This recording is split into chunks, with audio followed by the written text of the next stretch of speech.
Good afternoon. My name is Jasmine Witherspoon, and I'm an MFA candidate in English at the University of Kentucky. On behalf of the university, welcome to the main stage. Thank you, thank you. Our next panel discussion is comprised of powerhouse journalists turned authors who will chat about their latest books. Please welcome Emily Bingham, author of My Old Kentucky Home, The Astonishing Life and Reckoning of an Iconic American Song. Next up, please welcome Kristina R. Gaddy, author of Well of Souls, Uncovering the Banjo's Hidden History. We also welcome to the stage Miss Jyoti Thottam, author of Sisters of Macoma, the pioneering women who brought hope and healing to India. And last but not least, Amy Argetsinger, author of There She Was, The Secret History of Miss America. Now I'll leave you to it, ladies. Thank you so much, everyone. Can you hear me all right? Good. I have the honor of being the person who has read all three of these books. I read my own, of course.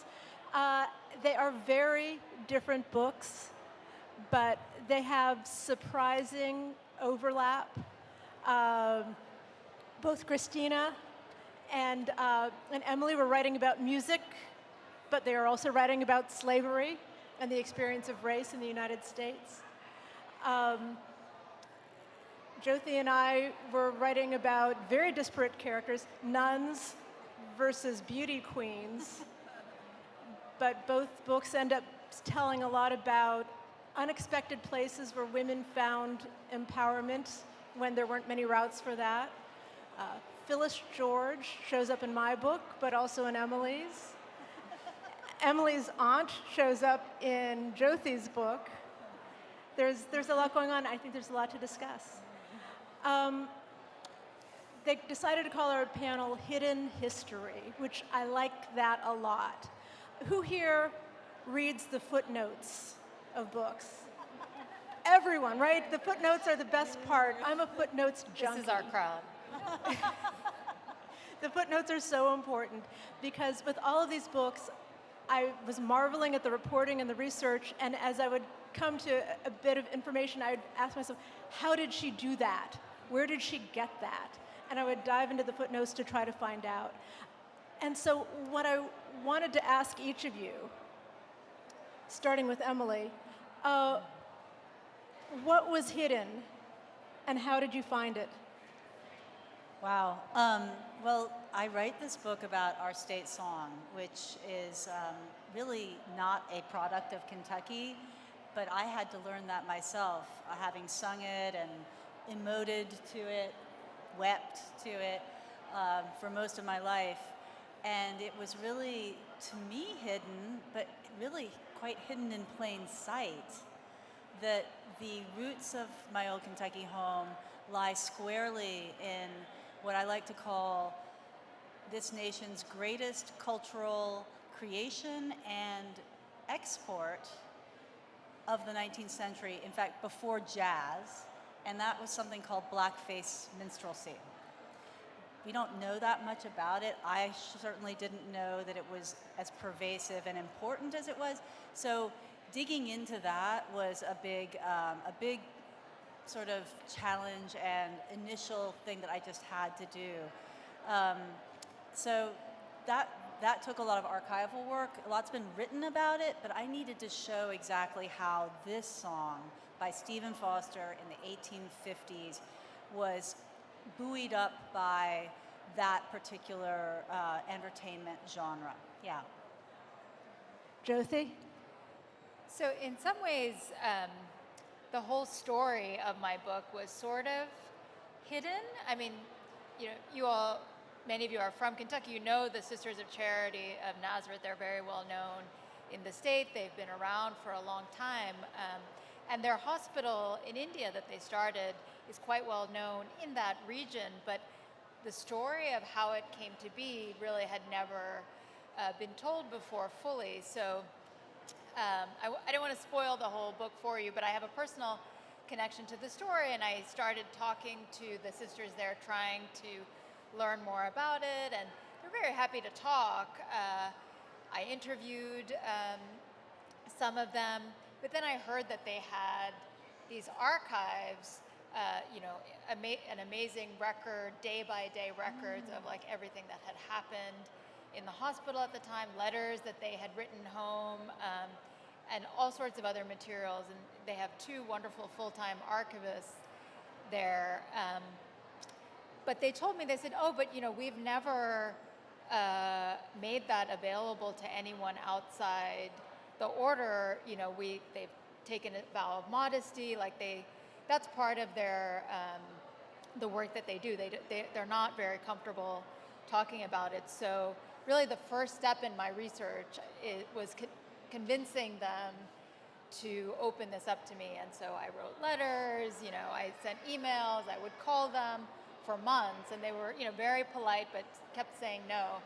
So finally I just flew from New York to Kentucky to make my case in person, and the president of the order at the time, she finally agreed. And what she said to me is, she said, I think I understand that this story is not just important to the history of the order or even to Catholic history, but this is really significant to women's history. And there's so many amazing things that women have done that would otherwise be lost to history. And so that was really where it started. Jyoti's book has these extraordinary scenes that, recreating this trip that these Kentucky nuns took across India to reach their destination. And it's so richly detailed, and you're right inside their heads. And I kept thinking, how did she do that? And of course, the answer is what breaks the heart of any writer or historian. You realize how much of this is coming from letters, the kinds of things we don't really do anymore, or that we don't keep anymore, but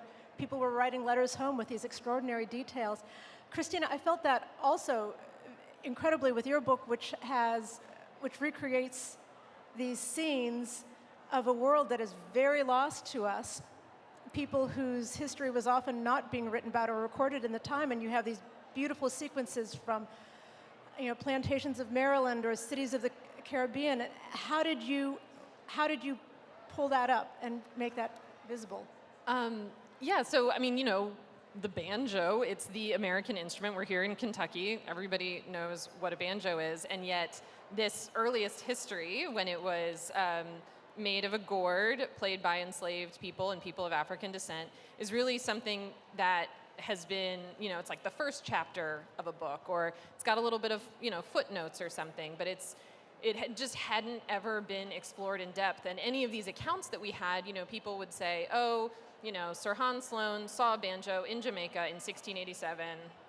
There it is, But what was interesting to me about uncovering this hidden history was figuring out, okay, who was Hans Sloane? Why was he there? Who was the man who was the black man that he asked to transcribe music? Where could he have gotten these instruments from? And to really dig into these accounts. So each chapter in the book is one place, one time period, and one account really that it focuses on, and just digging into that time and place as much as possible, which is really hard. And a lot of it is kind of triangulating when you don't have, beautiful letters or diaries of somebody keeping what happened every day, of saying, okay, so he says this and they say that, and okay, how do we, piece it together from many different sources? While I have you and Emily both have a similarity. Your books are very different. They're both about music, and yet yours is about a state song, yours is about an instrument, and yet they share a subtext. I'd say they're both books about the experience of slavery and the legacy of it. Did you know that was going to be the story when you went into this process? I can start because I definitely did. I knew that the reason that this banjo's early history had been obscured was because of white supremacy, was because of racism, was because of slavery, and that had clouded our early image of it. And of course, blackface minstrelsy, as Emily brought up, that it's this huge phenomenon, and that's really when white people start taking up the banjo en masse in this, very popular, very, very popular music form. And so I knew that, that part of the story was going to be important to tell as well towards the end of the book, of kind of that transition from black culture to white culture. Yeah, so my revelation was as an adult to read, just as a quick check before some out-of-town guests arrived for the Derby. I was checking into that tradition of my old Kentucky home. Oh, when was it written, and what is it about anyway? And that quick check was the germ of this book, because my eyes fell upon a page, or actually maybe a computer screen, with the 1853 lyrics by Stephen Foster. And what I learned immediately was that this song was about slavery. That was the problem. And it uses a racial slur in every verse, and it is not only about slavery, it is about the slave trade. It is about the commerce of slavery in this country, the internal slave trade.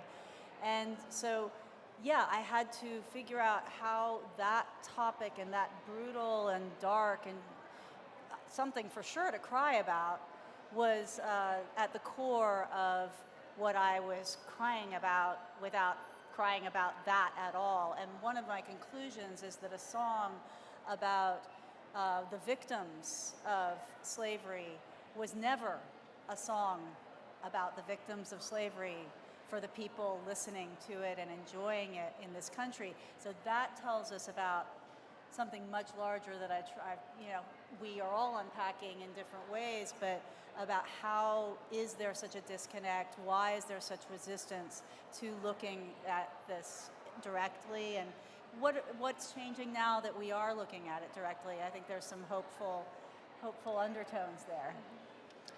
Jyoti, as soon as I started reading your book, I was wondering if you had the same experience I did as an author. I often felt like I was trying to catch up with my interview subjects before they passed away. There were a number of people who were very important to the Miss America experience or business model or the pop culture history who had just died. And I was largely talking to baby boomers, but they were getting older. I spent a lot of time, probably had 10 hours of conversation with Phyllis George. And she kept pushing off the formal sit-down interview. And she died while I was putting the final touches on my book. And we were not able to complete that process. Her wonderful children, Pamela and Lincoln, ended up filling in a lot of the blanks for me about her life. Was that your experience? You're writing about nuns, the youngest of whom was 20 in 1947, I believe. Tell me the experience about these people just out of reach, I would think. Sure. So the youngest of the nuns, Anne Roberta Powers, she was 22 in 1947 when she arrived in India, and this was truly like one of the fortunate events of this process of writing the book. I was able to interview her in person. I think it was in 2011. She was in her 80s by that point. And I was working as a journalist in India, so I managed to find her and sat down. But that was really before I ever imagined that this was going to be a book. It was just a story that I was really interested in, and I thought, as a journalist, that's the first thing you do. You sort of find the people and see who you can talk to. But what you're describing is exactly what happened when I really started to research the book. It's heartbreaking to sort of think about the names, but at least 5 or 6 people whom I did manage to interview passed away before the book was actually published. Although, of course, I'm in touch with their families. But, honestly, it gave me, every time I spoke to them or their families, it just, more than anything, I felt this huge responsibility, because particularly for the women in the story, because they were nuns, of course they had never married, they didn't have children of their own. The people who would directly sort of carry on their stories, they had nieces, nephews, sometimes great nieces or nephews. And in fact, like the other sort of really key part of the research is, I tracked down the families of all these nuns to see if they did have records because I didn't want to rely only on the sort of official record. There was one week I drove like 700 miles around Kentucky, to little small towns, and two of the families who had saved the letters that their relatives had written home. I mean, in one case, like hundreds of letters over a 10-year period. I mean, you know what that's like as a researcher. It's like, That's the you've gold like mine. found buried treasure. Yeah, exactly. But they'd kept them so meticulously, so carefully, and it was almost like they were like waiting for me to arrive because they knew that the story was so remarkable. They just didn't quite know what to do with it. So, once I had that, I just felt so much responsibility to sort of do justice to the story. Kristina, I expect you had a similar issue as Emily and I did. You're both writing about music. I frequently had to describe scenes in which I had to find the language to convey performance, to convey singing ability or lack thereof. And some readers complained to me that they would get stopped up in my book because they had to put the book down and go to YouTube and look up, the clip from that epic 1975 Miss America performance. I stopped many times to go to YouTube for Emily's book, and it was very helpful to me. But you're dealing with a more distant musical tradition. You actually, though, have a way to convey something that we couldn't convey on the page, and that's here today. You can play for us a little bit? Yeah, sure. So this is a gourd banjo made by my partner, Pete Ross, who is a gourd banjo builder. He's also a little bit of a character in parts of the book in kind of the uncovering part of the history. And it's not an exact replica. There are only 4 known gourd banjos that still exist today, and they're all in European museum collections. So to know what it sounds like, you have to make it. None of those are in playable condition either. So Pete has spent his career kind of excavating the instrument and figuring out what it sounded like. So he didn't make this for me. He made it for Colson Whitehead's Underground Railroad TV show, where it was used as a prop, and then we got to buy it back from them after the prop master didn't want it anymore. And so I'm going to play a song that's called Pompey Ran Away. It was recorded in Virginia in 1770. Jyoti, you want to hold her microphone? Oh, yeah, of course. in the 1770s, and one of the big themes of my book is kind of the intersection between banjo playing and music and resistance, and how enslaved people used music and dance to resist white authorities. And so I think that Pompey Ran Away is a nice piece to illustrate that idea of kind of celebrating, hopefully, somebody that ran away to freedom.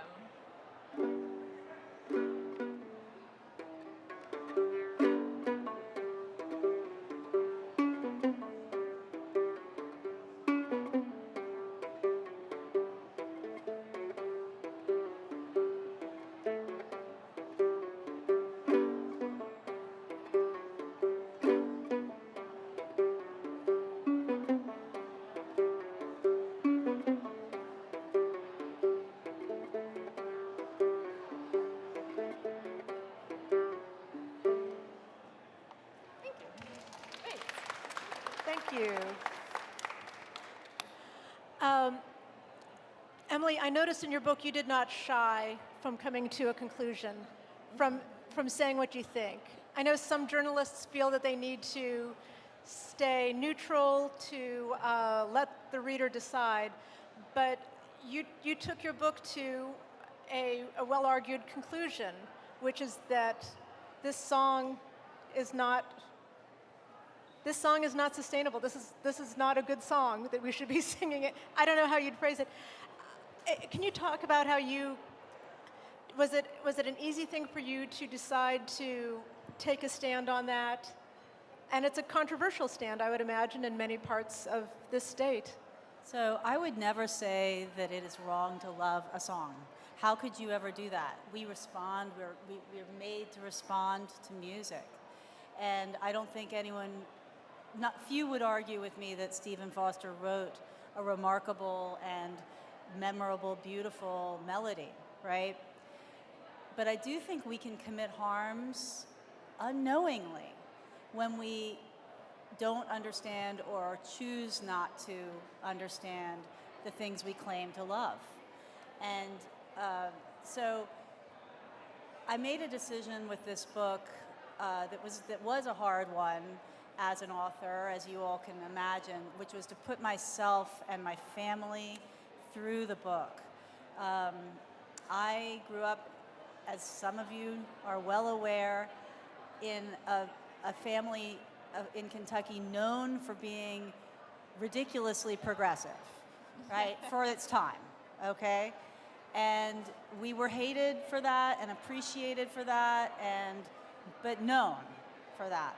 And one of my learnings in the process of the research and sitting with for a very long time, and my realization about my old Kentucky home and what its origins were came sometime in the late 1990s. So it took me a long time to even decide to write a book. But once I did, it seemed wrong to claim any sort of separation from its ongoing embrace. So for instance, 100 years ago,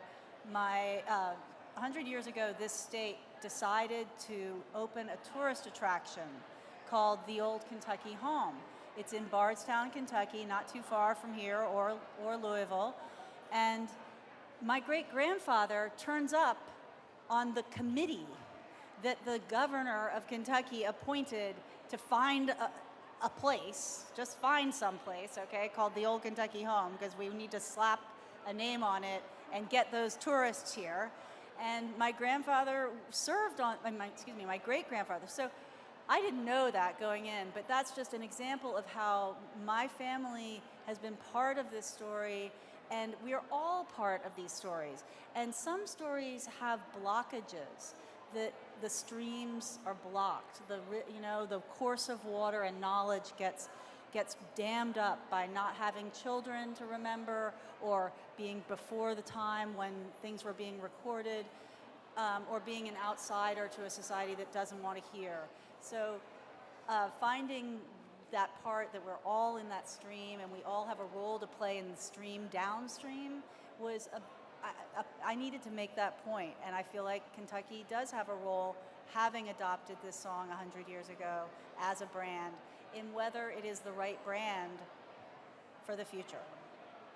I'm glad you brought that up about your family, because I was struck both your book and Jyoti's book. There's it's a big personal connection. You're both writing about your families in unexpected ways. Emily, it's sometimes, not the most flattering stories. You write about your family's discomfort with the idea that Muhammad Ali might move in next door. Jyoti, this story originated for you because your mother trained as a nurse with these nuns, and you don't realize until the end which character is your mother, though you are clear about the connection. Is it a fraught or awkward or complicated thing to write about your own family? Well, as I learned sort of the hard way in writing this book, it certainly is. In the end, it was incredibly rewarding. But I think I learned some lessons I didn't really expect. I think when I started the research for this book, my mother, she studied nursing at this hospital in India, started by the Sisters of Charity of Nazareth. And when I was growing up, like many people, when you're a kid, you ask questions about your parents, like, how did you come to the United States? What did you do when you were young? That kind of thing. But this whole, what I realized later was like 6 years of my mother's life. She left home when she was 15. Younger than my daughter is now. to study nursing and left her village in South India to go, 1,000 miles away to North India, she sort of glossed over that whole thing. It's like, oh yes, and I studied nursing. It was really hard. The nuns were very strict, but then I got through it, and I became a nurse, and we came to the United States, and we lived happily ever after. Sort of, skipping over all the hard parts. So I thought that in the research, of course I'll interview my mother, and she'll tell me everything that happened. And man, I discovered my mother is not a very good interview. She really I think maybe she would like to write her own book someday. I don't know. She has her own version She's holding back of this whole story. But it was really, it pushed me to really find different different perspectives on the same thing, on the same story. I had letters, I had archives, I had books from the period. I interviewed so many people in the town and around to really sort of figure out what did happen? And I think I also came to understand that for so many of us, these experiences we have when we're young, you don't realize when you are living through a significant historical event. All of us have lived through these last 2 or 3 years. We just sort of get through the day. And even now, that's sort of what my mother says. She says, she said, I still don't understand, why is this a book?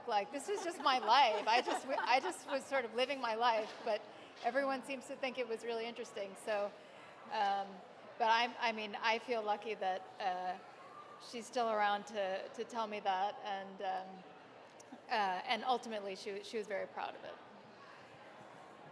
Let me ask each of you, was there a piece of research, an interview, a moment of revelation that made you feel like, oh, I've unlocked it. I now know what this is all about? Kristina? Yeah, actually. So one of the things that I explore a lot in the book is the connection between the banjo and Black spirituality, religions like Vodou, Winti, Obeya. And there were actually kind of 2 moments, and one is that I'd seen in one of the banjos that's in Berlin, and knew kind of a little line that says it was particular to the death song Anan Hitori. And so I knew, okay, it's kind of, related to funerary rites then.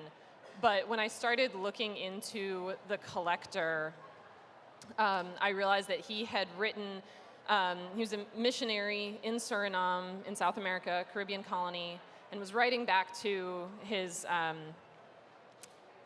church headquarters in Germany.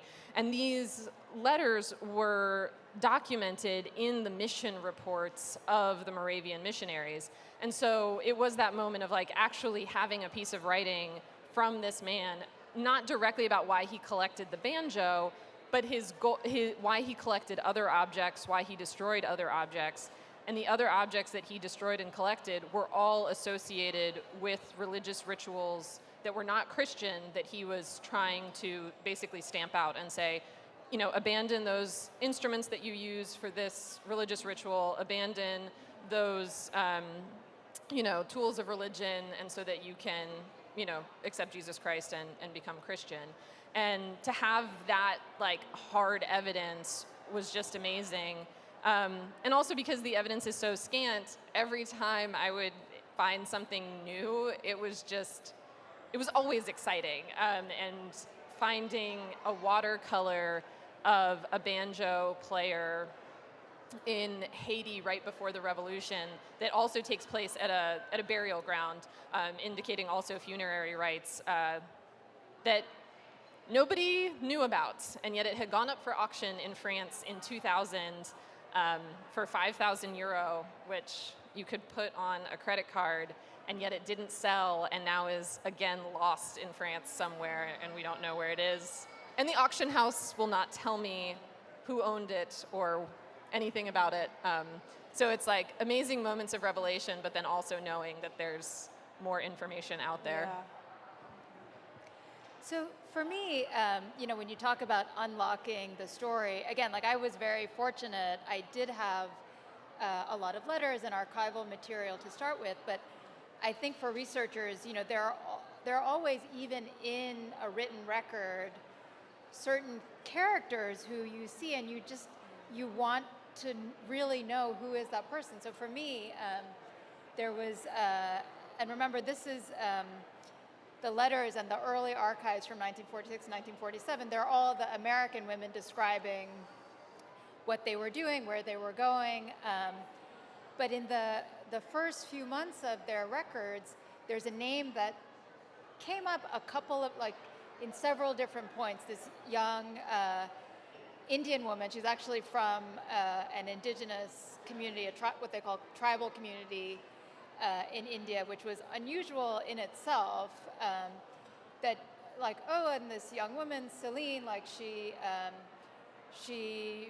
just she's helping out in the hospital. She had literally just turned up on their doorstep a few weeks after they arrived. But that's all I had, is just these mentions of her here and there, helping in the hospital, translating, and I was fascinated. Who was she? Where did she come from? Was she still alive? And so every other person that I would interview, I would ask them, so do you know anything about this person, Celine? Because she wasn't a nun. She wasn't connected to my own family in any way. So people had definitely, they remembered her. They remembered her being in the hospital, but no one knew what had happened to her, because she also, she left after a few years. So eventually, on one of my last research trips in India, I kept asking. I had figured out that she had worked for the Indian Oil Corporation after she left the hospital as a nurse in their dispensary, and someone said, "Oh yeah, she retired." And then I thought, if she's still alive, maybe, this is one of those places they still had a pension, so I said maybe she's still drawing her pension and anyway, long story, a lot of me pestering Indian bureaucrats who did not want to, talk to me, and eventually someone, I think because I had threatened to, I'm coming to your office and you're going to tell me, everything you know, they finally, they said, okay, here's the last phone number we have. So I called the number, and it was her daughter's cell phone, because of course, if you're getting a pension, you're going to be sure to make sure that. So she was still getting her pension. She was living in another state. I said, can I come and see you? So I just got on a plane and the next day went to this other state. I found her. She was again in her 80s, tiny.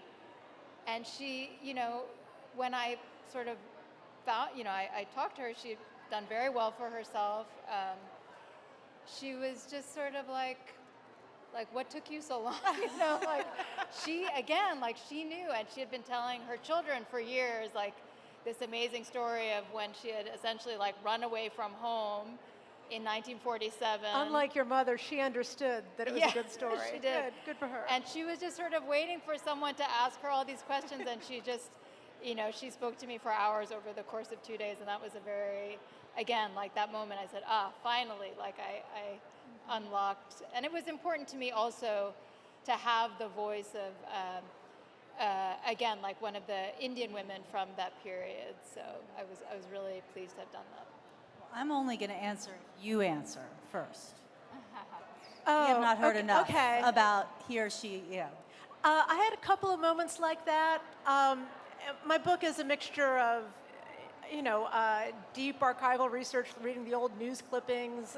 It's interviews with people, and it was a lot of being in the room, being in the scene for these small town pageants, going up to the big state pageant, trying to get backstage and get all the drama there. As I had mentioned earlier, Phyllis George talked and talked and talked and talked and talked without wanting to put it on the record, but she would repeatedly say things. And I think people who have been famous, it sometimes warps your perspective of other people's knowledge of you. people who are famous sometimes assume you know more about them than you do. And so she would shorthand things a lot. And she'd real fast talker, and she kept mentioning, she's like what I did with Jimmy the Greek. Like when I told Jimmy the Greek, blah, blah, blah, and I kept thinking, it's like, I know this is important, but I don't know what it is. But it was kind of hard to corral the conversation, and I always thought, well, she and I are going to sit down later and talk about the 1970s. And then she got very sick, and I realized I just have to do this on my own. And that's when I did the archival deep dive on her. And all of a sudden, reading all the news coverage about her in the 70s, in the mid-70s, as she's beginning her sports broadcasting career, and then reading about this horrific blow-up she had with Jimmy the Greek, the famous bookie who was on CBS with her, who said some horribly insulting things about her right before they went on air. For most of us, this was a blip. You know, this was a bit of media gossip that passed by in 1980. And, you know, it was interesting at the time, and then no one remembered it afterwards. Going back and reading all the stories through the lens of a woman who's 70 years old and talking, who keeps bringing it up again, all of a sudden, I could see, here's this moment of sexism that was, you know, deeply wounding to her, but where she was also incredibly proud of herself. She used the fact that he had insulted her, that he had made her cry on set. She turned around and used that as leverage and went back to CBS and sort of said, either he goes or I go. And years later was extraordinarily proud of herself that she won that battle. Little things like that. I mean, that was a moment that kind of unlocked her personality, what drove her, how she contended with being in the spotlight as a young woman. You know, there are lots of other little moments, you know, peering through news coverage from the 1921 pageant that was the first one that happened, and realizing that, you know, whereas Miss Washington, D.C., Margaret Gorman won, that apparently there was another front runner, Miss New York City, who at the very last minute was declared ineligible. No one ever explained why. But pulling that thread, discovering, oh wait, the head judge was her mentor, was that a problem? Going into Ancestry.com, realizing she had a baby about 6 months after the pageant, realizing that she had grandchildren who are still alive, you know, talking to them and realizing that she went to her deathbed swearing that she had been cheated of the Miss America crown. You know, little moments like that, they're very exciting for a writer, and they kind of give you a little window into the entire culture. So Your turn. I think I should yield because I think I think we're going to, question if time? you ladies wouldn't mind, can we take a few questions from the audience? We would love to take questions. Anybody got a question? And don't be shy, I'll bring the microphone to you. Any Miss Americas in the audience? All of you. Heather, is she here? No. There you go. Do you have another question? Let's go to another question. I'm sure I have more questions. So we all wrote histories. None of us are academics. None of us are professors of history. Well, I am. You are? Are you? Well, I am what you call an independent scholar. So I've taught off and on through my career at Centre College, University of Okay. Louisville, and now at Bellarmine University. So yes, Okay. but Well, and then I have you're- a PhD. So it's You do? to me, Okay. it's like writing for regular people is more the challenge than, you know, proving my my bona fides. Well, that's perfect because I've been thinking about this a lot. What's the difference between a journalist writing history or a historian writing history? I don't know. I'm still trying to figure that out, honestly. I feel like in the course of researching the book, like I relied on both, journalistic, accounts of the period written by journalists or like non-historians, as well as academic work. And if anything, it really made me feel like so much of history of the United States, history of other countries, like there shouldn't be such a divide, I feel like, because ultimately, like, these are our stories, and this is how we understand our own homes, our families, our place in the world. So yeah, I don't know. I haven't figured that out yet at all. Kristina, you have thoughts on this? A little bit. I actually studied history as an undergraduate and worked in museums and historical societies in West Virginia before basically deciding that I wanted to become a writer and tell these stories that I was seeing academics tell or seeing museums tell, but make sure that it was accessible to everybody. And to your point that these are everybody's stories, and if you write them in a way that makes them accessible, then people can read them and enjoy them and understand them. And there's academic stuff about Stephen Foster and My Old Kentucky Home, but that's not the same as saying this is my experience with it, or this is what the everyday person has this relationship with history. And I just find that incredibly important to do. And for me, a lot of it comes down to storytelling, that you put the people front and center rather than kind of any thoughts or arguments that you're trying. You can bake those in there, you can put that in there, but that the stories of the people and kind of these vivid descriptions are the most important thing for me. Okay, and let me ask you this, because I'm glad to realize that you do have that kind of footing in academia. So when I was writing my book, about a year into the process, a religion professor from Baylor wrote a wonderful academic book about religion and beauty pageants, and it was great, and her footnotes were wonderful, and her book itself ended up being in my footnotes, and she saved me probably weeks of time with her own research, and I was glad to be able to build upon that. But one of the Miss Americas that I was in regular contact with heard about this book, and she was mad, and she said, "Why didn't she call me?" I said, "Well, she cites your memoir. She mentions you and she cites your memoir." And she said, "Well, why didn't she call me?" And at this point, she had been talking with me a lot and appreciated that I had called. And I was wondering if there is a sense in academia that you need to be relying on other people's published works rather than the personal interview. Yeah, and I think that is the way we're trained. We're trained to look for archival sources.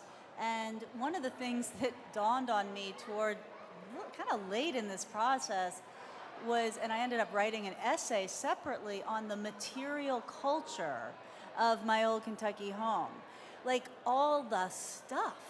I am talking about glasses. I mean, there are millions of glasses out there that people have drunk through with the lyric or the words on there, or T-shirts or jewelry or beakers. I mean, just tchotchkes, tourist stuff, and how that pillows that people give each other when they get a housewarming gift for someone in this state, and all of the ways that beyond the archive, beyond the newspapers, beyond even the interviews, the physical way that we experience something about the past, or this sort of reference to the past.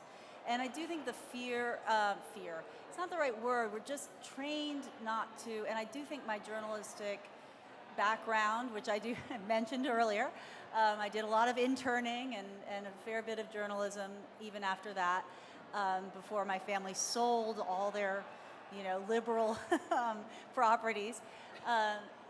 Does help me in this project because I did interview a lot of people for the sort of latter 20th century chapters, and one of them was a man is in a band called Lincoln Bridge. I don't know if any of you are aware of Lincoln Bridge. This is a quite successful a cappella combo that almost won America's Got Talent, people. Okay, that's pretty big. And he and the group perform My Old Kentucky Home, and they are Black, they're from Louisville, and they had a video, actually two, about My Old Kentucky Home that ran during Derby time, and they sang it at the Kentucky Oaks. I mean, they've been public about it, and people have questioned them. So I interviewed him. I said, I just would love to talk to you about how you feel. I don't have a problem with you using that song. I mean, that's your artistic choice, but how do you feel about it? How have you thought about it? And he said, well, I did my research. And I said, okay. He said, I feel solid about My Old Kentucky Home because it's an anti-slavery song by an abolitionist. And I said, well, Montre, I would love to know, like, what your, how you came to feel that way and see that. And he said, oh, well, there was a documentary on KET that I watched about the Underground Railroad. And then when I went to My Old Kentucky Home, so there's a lot of bad history out there, people. Academic historians, they don't always get it right. But I went to My Old Kentucky Home, the site. They gave me a tour and they showed me the basement where they hid the runaway slaves. This is absolutely not true. There's no documentation for this. So he had taken, and then he said, I Googled Stephen Foster and abolition, and we did it together. And sure enough, this was just unbelievable. There is a man named Stephen S. Foster, same era as Stephen Collins Foster, the Pittsburgh native who wrote this song, who was an abolitionist, for real. And he did take people on the Underground Railroad and gave his life to that. So this man had made an absolutely honest effort to understand the past and feel like, he was working with material that spoke to something important to him. And the sort of collusion of history and bad history and just luck, right, led him to a misapprehension. That was a great scene in the book. I love that. But I mean, I think ultimately, for whether you're a journalist or a historian writing for a popular audience, I think we all have to always be asking ourselves, like, what is missing from the historical record? If you are relying on archival sources, I know in researching my book, I relied to some extent on the great tradition of oral histories. I know the universities here have done many sort of oral history projects. But then, again, I'm not a historian, but as I understand, like within the field of history, that's a contentious thing. Like, how do you use oral history? Like how are they considered archival material in the same way? But the fact is, when there are people who would not otherwise appear in the archival record, but they have given oral histories, like there has to be a way to value them and value that material in the work that I think historians and journalists, like anyone writing history, is doing. Thank you all so much. I hope everyone has the pleasure of reading these 3 great books all in a row in the same month. And four great books. Okay, that one too, don't forget. You guys, this is one of those panels, we could have let it go on for 90 minutes or more. And I'm the bad guy here, so I'm so sorry to have to cut you guys off. But please, everybody, a round of applause for these amazing journalists, historians, and women. Make sure you go and see them at their tables, okay? Thank you. All right.